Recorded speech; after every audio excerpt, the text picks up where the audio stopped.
All right, I'm glad you're here. Hope you're prepared to have your minds absolutely blown. Just kidding, it's not going to be that cool. But I'm going to use the chalkboard today to hopefully have some things to stick in your head. And also, I have these to send home with you so you can follow up on it and learn it. It's very helpful in understanding our spiritual growth and our understanding of the gospel. Now, I think traditionally the thought process of becoming a Christian is you become a Christian, you become a part of a church, you get baptized, you begin reading the Bible and praying, going to some Bible studies or some Sunday school classes, and discipleship becomes, I would say, 80% learning and 20% in trying to work it out. Anybody else have that experience where it was like that for you? Where you were flooded, you felt like you were drinking from a fire hose, all this information about God and Jesus and David and all these other things that happen. If you're little, every other week is most likely going to be a giraffe sticking his head out of a boat, right? That's how it worked when you're in the nursery. It's easy to tell the story about Noah or baby Jesus at Christmas. But almost all of it is just this information that we receive, and almost all of it's here. And then we come to a place in our life where it's difficult or hard, and we can remember stories that are kind of like our situation, but we really can't see that we've grown much. Now, we don't have to admit that, but the way we fall into and handle a situation shows how much we've really grown. I mean, that's what the proof is in the pudding. The proof is not in how much we can regurgitate.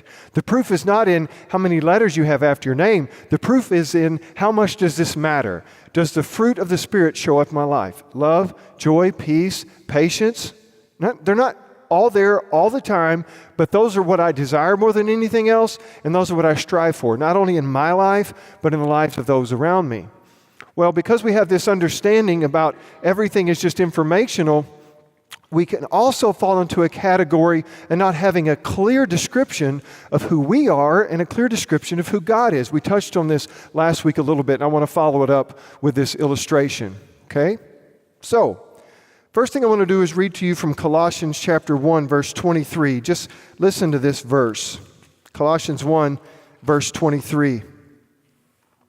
The print in my Bible gets smaller every week. Does that ever happen to anybody else? Am I the only person? Colossians 1:23. All right. If indeed you continue in the faith, stable and steadfast, not shifting from the hope of the gospel that you heard, which has been proclaimed in all creation under heaven, and of which I, Paul, became a minister. It's a big, big verse. Now listen to that. If indeed you continue in the faith, it's this picture of not this, you know what, I made a profession of faith when I was 12 or when I was 25, so I'm good.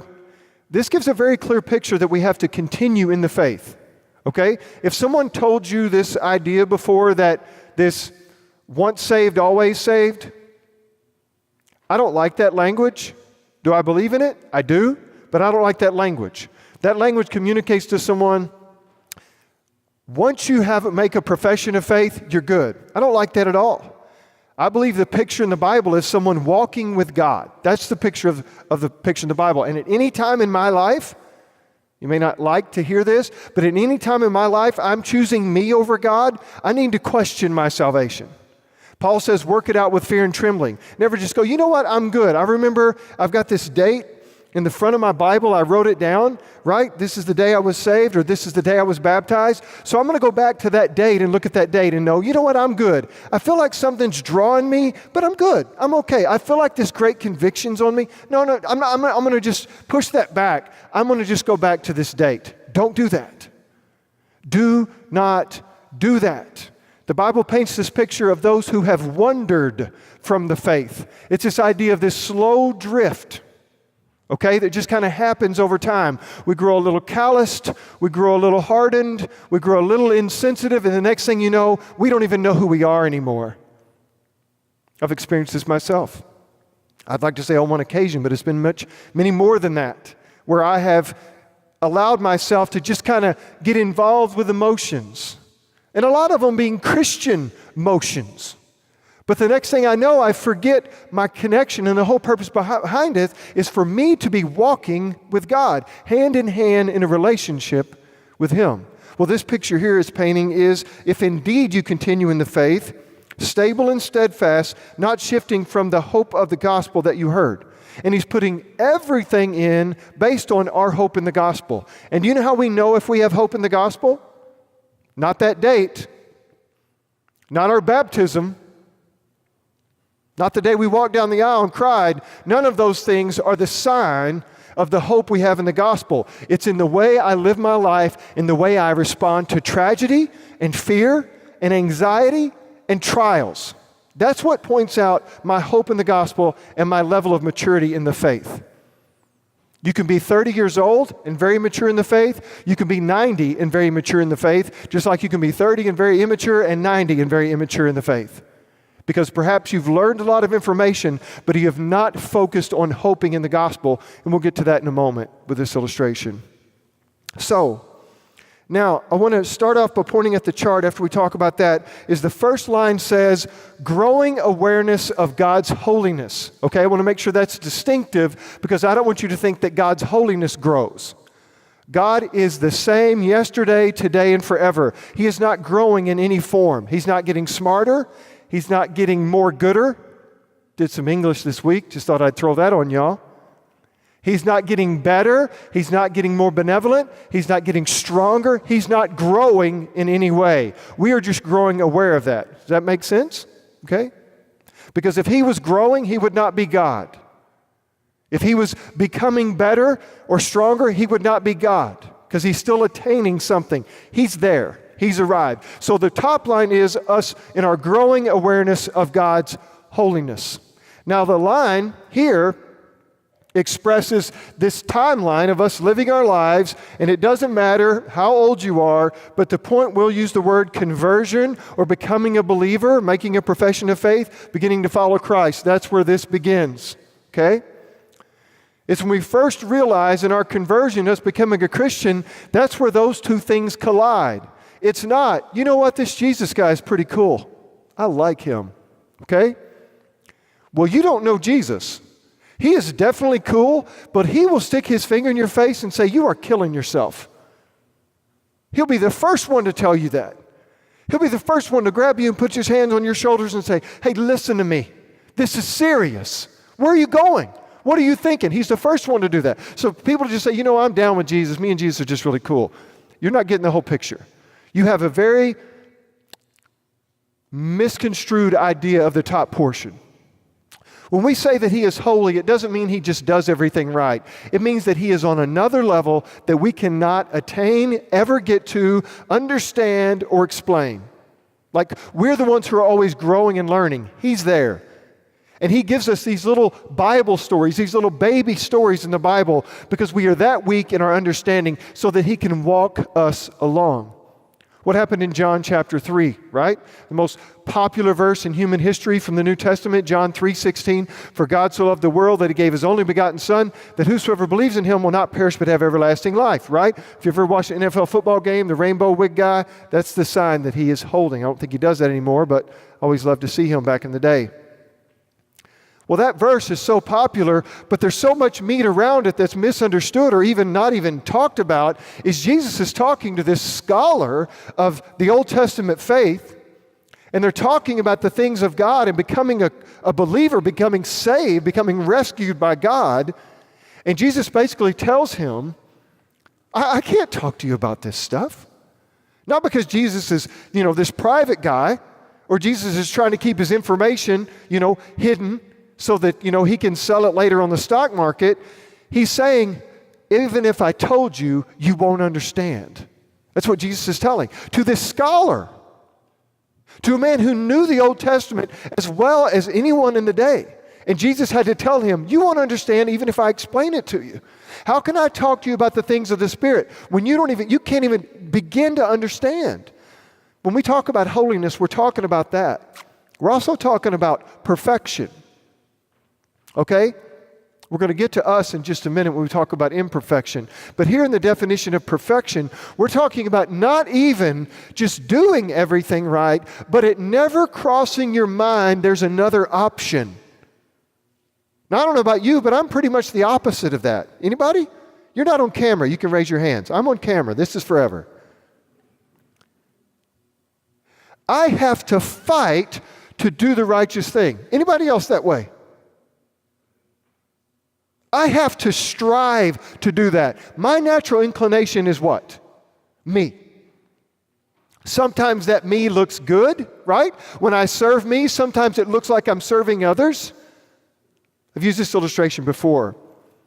I don't think there's anything quite as innocent other than a baby as a grandma baking chocolate chip cookies, right? When I think about peace, I think about my grandmother making chocolate chip cookies and telling me to sit down at the table and just wait, and that being one of the only times in my life that I was fine sitting and waiting because I knew the reward.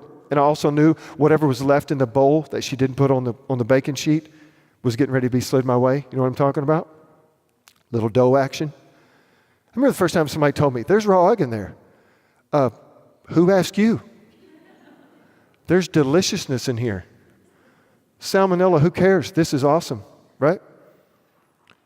So, but I remember sitting there patiently, my grandmother making chocolate chip cookies. Now, please, grandmothers, I do not want to have, I don't want y'all going on Esther on me, all right, and start hitting me with those big Bibles.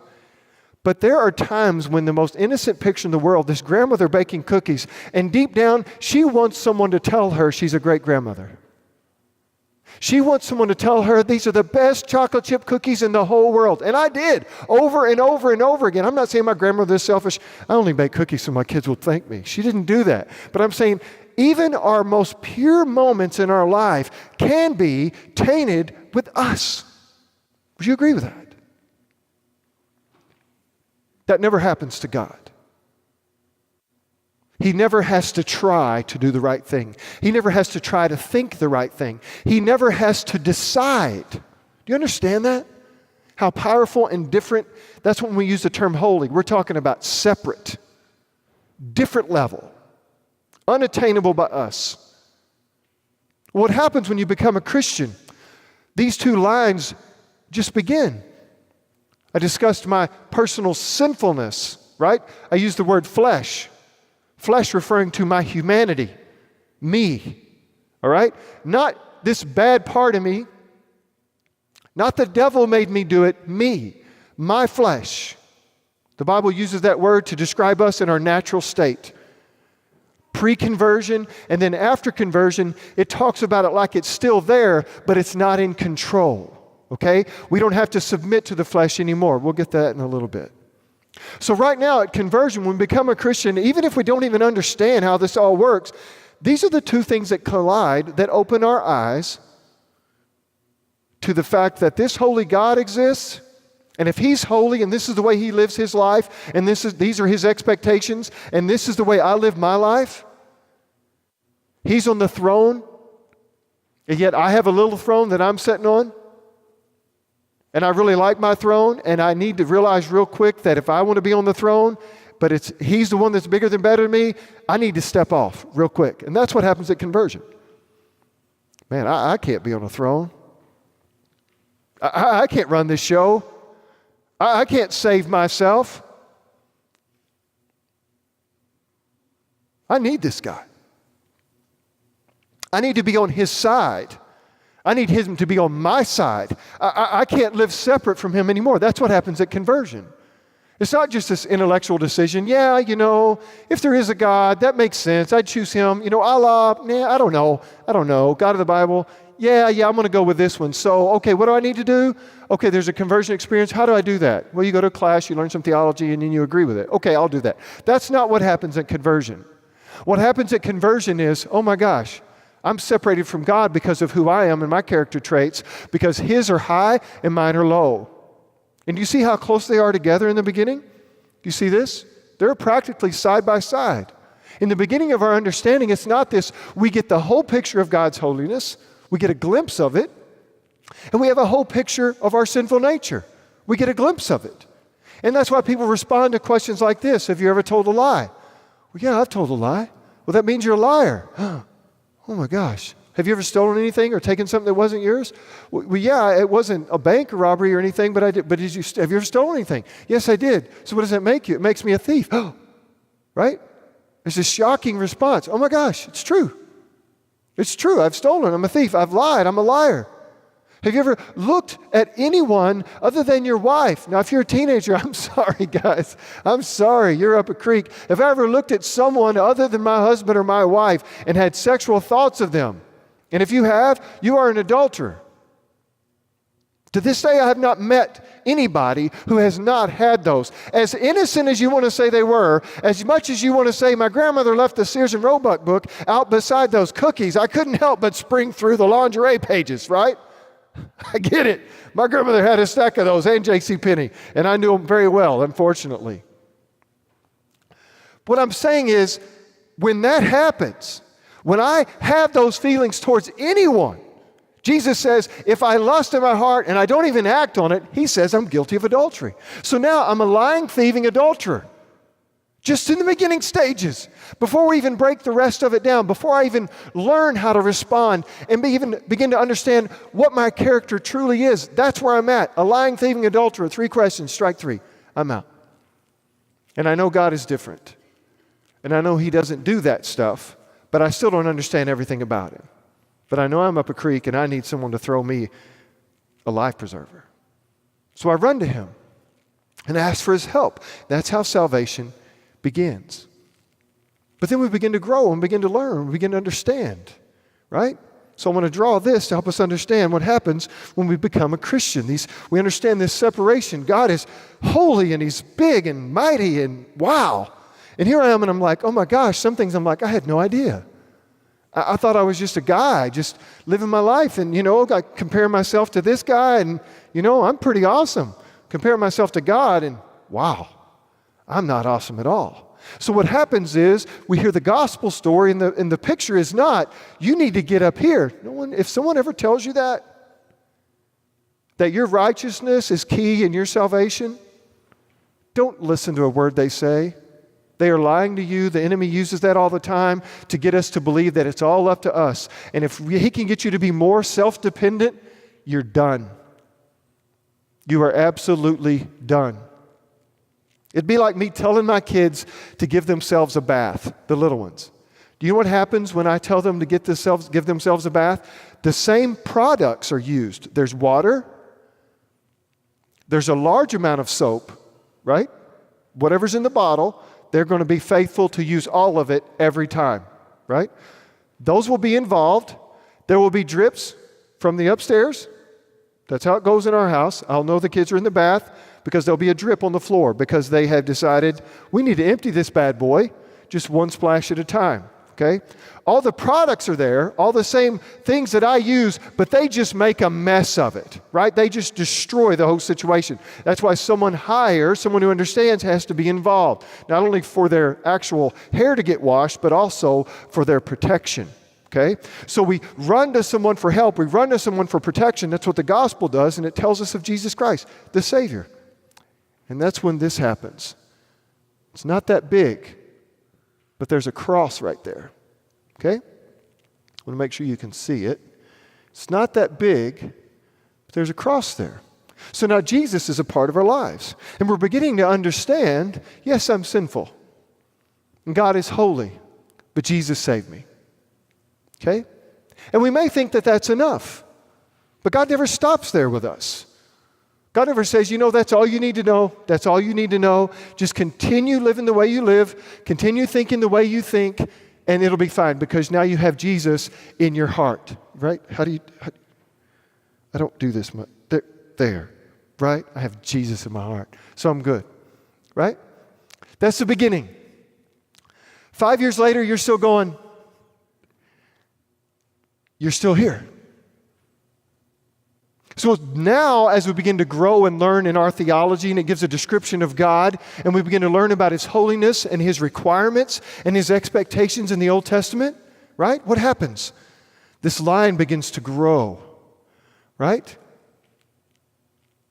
If we have a false understanding of God, where we say, you know what, Jesus is my homeboy. I remember Jessica Simpson came out with her show. Can't remember before if it was after if she thought tuna was chicken. I can't remember. Not sure if you remember that from pop culture, but she was a bright one. But she came out in a Jesus is my homeboy t-shirt, okay? Which is cool. I get that. At least Jesus' name is being used. But the picture painted by Jesus as my homeboy is just like, we're here together. Okay? We're kind of on the same level. We're down, right? We're cool. I like that idea as long as it's connected to the holiness of God and it doesn't stay there. There are times we need to understand that where Jesus says, I've no longer called you friends, but I've called you brothers. I've called you brothers and sisters. We're family, right? But there's still that understanding and that expectation that he's not like me. And I'm grateful he's not like me. I don't need another me. I don't need a better version of me. I need something greater than me, okay? So as I continue to grow and I understand that God is growing, right, I also begin to understand and grow how, oh my gosh, I haven't done the things I've done because I made some oopsie daisies. I'm a selfish jerk sometimes. You know what? I take that back. When I say I'm a selfish jerk sometimes, I'm covering up the fact that I'm a selfish jerk all the time. And every once in a while, I can cover that up. That's the truth. Now, I'm not painting this picture that you guys are the worst people in the world, and I think you'd run a close second to Jeffrey Dahmer. I'm not saying that, okay? Don't leave here and go, thanks, Pastor. I'm going to go to Hallmark and liven my life up, right? Go read some cards, make me feel better, right? I'm not saying that, but the reality is, if you think that you're a good person, and that is the philosophy of the day, right? Anybody ever listen to Luke Bryan? Is it Bryan or Bryant? Luke Bryan, right? Blue jeans a little too tight, you know what I'm saying? Luke Bryan, got that? Men shouldn't wear jeggings. I'm just saying, that's all I'm saying, right? So Luke Bryan has a song, Most People Are Good, and it's catchy, and you stomp your foot, worst theology in the world. Most people are not good. They're not. No, the Bible makes it very clear, no one is good. Not one person can claim they're good in any way. But our heart tells us. Last week we talked about how the heart deceives us. How the heart is deceitful above all things. Your heart will whisper things to you like this. It's not the devil, it's not the enemy, your heart. You were under a lot of stress. You were tired. You know, you'd had a rough week. That's why you said those things. Has anybody ever heard that before? Anybody? Am I the only person who hears that from inside them? Am I the only guy? All the time. And you know what? When I hear that, you know what I do? I go, yeah. Because I'm good. And the only reason I wouldn't be good is if I was in a terrible situation.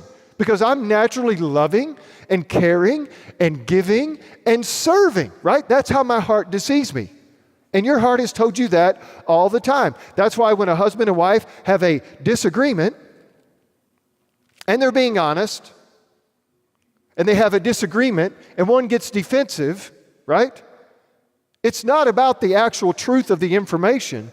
It's the fact that everything in them needs to believe they're good, so they defend themselves. Because the idea of your wife or your husband thinking bad things about you that are actually true drives you insane. So you stand your ground, you dig in, your pride swells up, and then you defend yourself, and most likely soon thereafter begin to attack them. Because what you need to do then is save yourself. And there's only one way to save yourself, and that is to either be the best, so you defend yourself, or to tear the other person down, so at least you're better than them. That's why everybody needs at least one loser in their family. A lot of us don't like to invite that one cousin to Thanksgiving. Oh, you need to keep him around, right? You need that guy. You know what I'm saying? You've had a bad week? Think about Bobby Lee, right? Riding the bike, six-pack up in the cart up front. You know what I'm talking about, that cousin? Every one of us has him. You know, you don't put him up on the mantle or anything like that, but he's there. You know what I'm talking about? He's done a few stints in jail, right? All in fun, no big deal. Little cuckoo, little crazy. You need that guy. That guy at work that you can't stand, male or female, that's just got a big mouth and always smarting off, and you want to get rid of them? No, you don't. You need that guy. You need them there to make you feel better about yourself. And your heart will allow you to believe those lies. So the key in having good biblical understanding and good biblical theology is it gives us a right picture of God's holiness and a right picture of our flesh, of who we really are. But here's the beauty of it. As these things grow, and we keep the gospel as our hope, like Colossians just said, I want to make sure that you continue in the faith and you keep your hope in the gospel, not your righteousness. Keep your hope in the gospel. Here's what happens. The cross stays connected to holiness in our flesh. And what happens to it? Does it stay the same size? It gets bigger. Jesus gets bigger and bigger and bigger and bigger in our lives. There's a story in C.S. Lewis writings when he's referring to Aslan. And he shows up and he meets the children, right? And it's very cool how he's kind of in your face, but then he's just gone. He just disappears. And he shows up and he meets with the kids a little bit and he talks and this and that and another, and then he's gone. And then he shows back up much later. And the little girl says to Aslan, she says, "Oh my gosh, you're so much bigger than I remembered." And he said, "No," he said, "I've grown. The more you get to know me, the bigger I am. The more you grow to understand who I really am and my character, I will get to be bigger and bigger and bigger." So what happens under the gospel is, as we grow to understand God, this creates fear in our lives. Because if all we ever learned was God's holiness, where's the nearest bridge? Train tracks. There's this holy God who's going to hold me accountable, and I'm a hot mess? No thanks. No thanks. Do you know how many people have spent their lives trying to disprove Christianity, religion as a whole, especially Christianity? It's because they only believe in this. They believe it wholeheartedly and they hate it. So they spend their entire lives trying to disprove it because they can't sleep at night believing there's a holy God that they're going to stand in front of one of these days. The thought of that sends shivers down their spine because they do not have a healthy picture of the whole thing. They're absolutely right. He is holy and He is beyond us. And our worth is going downhill every single day based on our flesh, every single day. The more we begin to understand who we are, I'm telling you something right now. If I wouldn't have gotten married, I would be the most pompous donkey you ever met in your life. If I would have been allowed to just go on and do things my way, I would be the biggest jerk you've ever met. Some of you are thinking, "Oh, really? You could get bigger." Yes, I can. I'm like Aslan. The more you get to know me, the bigger jerk I become, okay? My wife has been an absolute, pity her, please, pity this woman. She has been this strong force of God in my life, unfortunately, but has revealed so much truth about my character over the years. And I have fought her tooth and nail in saving me. Now, don't leave here at preach. Rachel saved Matthew. Please don't. You be big boys and big girls here. But God using her as His arm of salvation in my life all these years. And almost every single time when there's been an opportunity for spiritual growth that, of course, would benefit her, but more than anything would benefit me, I have dug in. I have pushed back. I have tried to stop, all because I don't really want to believe this. I want to believe this. Just the occasional drop. You know, I get stressed out. I get tired. I get hungry. Right? That's what I do. That's the real me. I don't want to believe this for a second. For a moment can I embrace this. And the only reason, the only way I ever can is because of this. That's the only way. If I really believe that Jesus Christ has purchased me in this state, then I slowly, I don't think you're just going to run off the deep end and just, put a Facebook post out. Hey, I want everyone to tell me what they really think of me. I'll be waiting for your responses. Don't do that, all right? I don't want to have to put you on suicide watch, okay? Don't do that. But slowly over time, we begin to have these things revealed by God's providence of who we really are. And we begin to see how this salvation thing isn't this a date on July 22nd, 1999, that this is actually this process of walking with God, that He slowly begins to peel back these layers like an onion. Slowly He peels them back, and gives us opportunity and resistance and trials so that we can see the truth.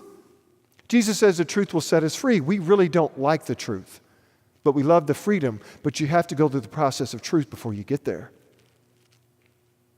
And as long as I have a hope in the gospel that this holy God that I don't understand completely and He's so amazing and awesome, without this cross, I am doomed.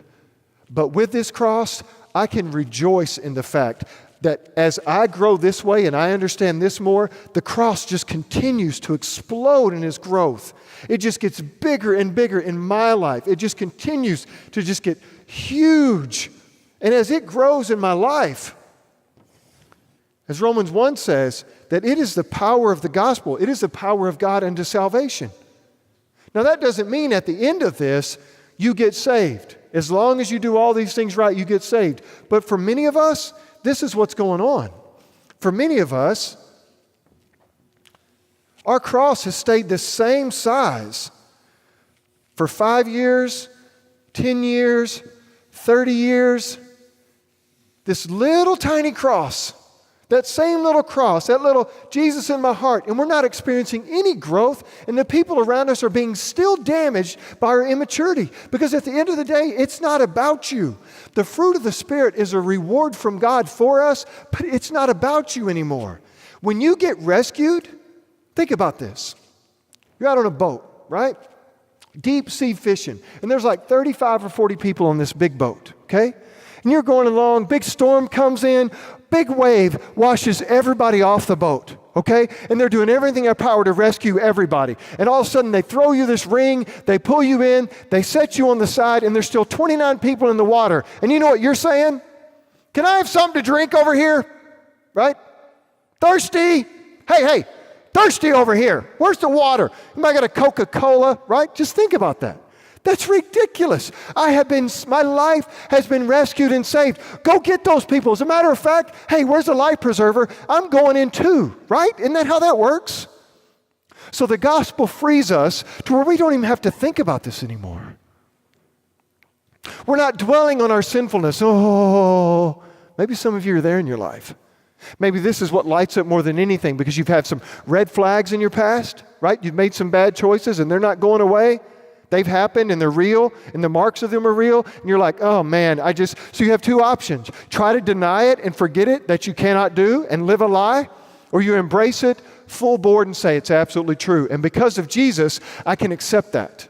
Because of Jesus, I can be honest about who I am. Because of Jesus, I can own up to these things and I can experience forgiveness, not only with the Lord, but with the people that I've harmed and hurt. Because now I don't need to believe I'm a good person. I don't have to believe I'm righteous. I'm okay with making these mistakes because as I've grown and understood, unfortunately, it's what I do. So my encouragement to you is this. If you're focusing in on one of these or the other, to some of you, you can't talk or pray to God because you feel like He's so far away. And you're just not good enough. Yeah, you believe in Jesus and you trust Jesus, but you really can't get to God. He's just so out there. You have a very poor understanding of God. Jesus has bridged the gap between you and Him, not a little bit, not for 5 minutes a day. There's no prequel to this. There's no requirements. Jesus has bridged the gap between you and God. As if you walk into His house, you don't even knock. You walk into His house, you don't even knock, you walk in the door, you go sit on the couch and you go, boy, oh boy, what a day, right? And He goes, well, hey, sit down and talk a minute. What's going on? What can I do for you? Boy, I'm glad you asked, because here's my situation. That's the kind of relationship you have with God. Not this, oh, hey, no, never mind, I'm sorry. Hey, no, I should have never brought that up. I know, don't worry, I know this, God. Don't worry, I'll get this right. God's not happy with that. If you just get this, He's not happy with that at all. If you get this and this, boom, this huge cross, this huge relationship, this salvation experience, that's just amazing. You're like, oh my gosh, I couldn't imagine I was this bad. But man, I could never have imagined how good He is. That's where the joy comes from. That's how we get to experience salvation. Not because we've improved morally. Anybody can do that. Pride can make you moral. Fear can make you moral. Self-love can make you moral, but it cannot make you happy. And God's goal is His glory and your joy. And if you don't believe that, it's who you are. The reason you defend yourself is because you're fighting for joy. Because joy comes from believing you got it figured out and you're better than the next guy and you're not like they say you are. You're not that person. And you need to believe that to feel joy. That's not it. The gospel is what brings us joy. The gospel is what brings us peace. You cannot change your situation. Many of you are still waiting. You're waiting for things to get fixed. You're in these stages. And if you're honest and you look back, it's been one thing after another. It's been early years, mid-years, maybe with young children, maybe middle-aged children, maybe whatever stage it is, whatever it is. Your job situation, your financial situation, your blah, blah, blah, your parents. I mean, just pick it out. And all of us have been through situations like that. And in our mind, another way our heart deceives us is, yeah, but this is just for a little while. In a little while, it's going to get better. Time does not heal all wounds. It doesn't work. It's cute and it's really catchy, but it doesn't work. God heals wounds. Time doesn't. Do not wait for time to heal wounds. Do not think that something's coming your way. If you want to go down to Panda Express and read a fortune cookie and tell yourself things are going to get better, I knew it. I knew it. Go right ahead. Let your heart deceive you. But if you want to believe the truth, there is a God who is in complete sovereign control, who does whatever He wants. And when He does it, it's always perfect. I, on the other hand, can't even find my keys half the time. I am dependent on this guy. My flesh is weak. I need Him. This Jesus guy is the only way I get to God. I love this guy for what he's done for me. I'm going to trust him, I'm going to listen to him, and I'm going to let him explain to me who I really am so that I can completely understand this gospel. Because at that point, it's not about me anymore. But some of us are still fighting for our joy in our circumstances. It should be summarized in this. So I have these sheets. I want to give them to you because I want you to kind of digest it, chew on it, read on it, mark it up, bring it back to me, talk about it, because I think it's very key in our understanding of the gospel and growing in our maturity. It's not just up here. It has to show itself out in our life and not just in our morality. But it's really becoming happy people. Most people don't share the gospel because it hasn't worked for them. Not because they don't believe in God or they don't believe in Jesus. They feel like they're telling a lie. Hey man, Jesus saved me and it's been awesome. It really hasn't. It's been hell. It's been very difficult. I feel like I'm under a microscope all the time. I feel like I'm just constantly confused about what He wants, and I don't know what to do, and I don't know this, and I don't know that. That's so many of our experiences. That is not from God. That is not from God. Be encouraged. Close your eyes for a moment.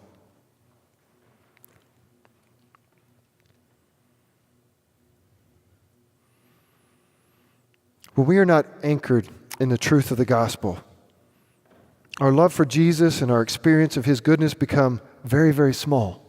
And that's the case for a lot of us in our lives. Church is okay. Church is good. Church is fun. There's relationships there. You learn something on occasion. You're growing a little bit, you feel like. But in reality, you may still be the same person, being shaken by the same things over and over and over again and not really experiencing this joy. You want it. You hope for it. And you think it's coming, but you're still completely controlled by your circumstances. It comes back to this small cross. Just simply look at this picture of God in your mind. He is so far beyond. Go study the human DNA for a little while. Tell me how far beyond He is. He's just beyond. Unbelievable. Take notes on yourself for a week and be honest. Just your thought life. One of the biggest checks for us is when someone that you would say you love, someone you would say you love, you care for, a friend, and something amazing happens in their life. They get blessed beyond measure. What's the first thought that goes to your heart? I hope it's gratefulness and joy. But a lot of times, it's envy and jealousy when something good happens to someone else. Because deep down, we're thinking, why not us? And we're Christians, and we're thinking those thoughts. I promise, if you give an honest evaluation, you'll see this truth on this board. But do not stop there. Look at the gospel. Look at the love of Jesus, shedding his blood on the cross to rescue you from sin and death, and to say, you know what, this is who you are, but it's okay, that's why I died. And then clothing you in his righteousness and saying, but that's not you anymore. My Father is not only accepting you, he is completely pleased with you. He can't find anything wrong with you anymore because you are clothed in the righteousness of Christ. That's what that cross means. It doesn't mean I get to talk to God now and learn how terrible I am. It means that I am completely righteous in his sight. And my sin will never be mentioned again by the only one that can truly judge me. It's gone. It's forever gone as far as the east is from the west. Now, I don't know about you guys, but that's good news to me. My greatest fear, the world discovering who I really am, is gone. Able to be transparent and be able to be honest with people and to say, yeah, this is the real deal. And the freedom of being able to tell people my true heart and being honest and saying, yeah, can you believe it? Can you believe that God loves people like that? Can you believe that God has rescued me from the domain of darkness and brought me into his marvelous light? Can you believe that he did that? Because I can't. Man, that's amazing. That's amazing. Now tell me again about your buddy at work who cusses too much. Oh, okay. All right. I think God could handle that. Tell me about how you don't have enough money to fix your situation. Hey, man, listen. God doesn't write checks, but I'm telling you, man, when you have this understanding of how loved and protected you are, it sure does throw it back quite a bit. Let me invite you over to this thing. God's for real. This isn't a church thing. This isn't a religious thing. God has rescued me. And I want you to know that it's true because I've experienced this joy through the gospel and the cross. Father, thank you. I love you. We're grateful that you do so many things for us that we're just unworthy of. I'm thankful that you care enough to be patient and slow in our learning, because some of us, our progress has just been stopped because we're waiting for this to change and for this to happen, when in fact it's us you're wanting to change. You're wanting the shift to happen within me and not outside of me. You could change those things in a moment, but you choose not to. Not because you don't care, not because you're not interested or involved. Is you're shaping me so that I have an appropriate understanding of how these things work. You are good, I am not, and Jesus is amazing. Help me see that picture every day. It's in Jesus' name I pray. Amen.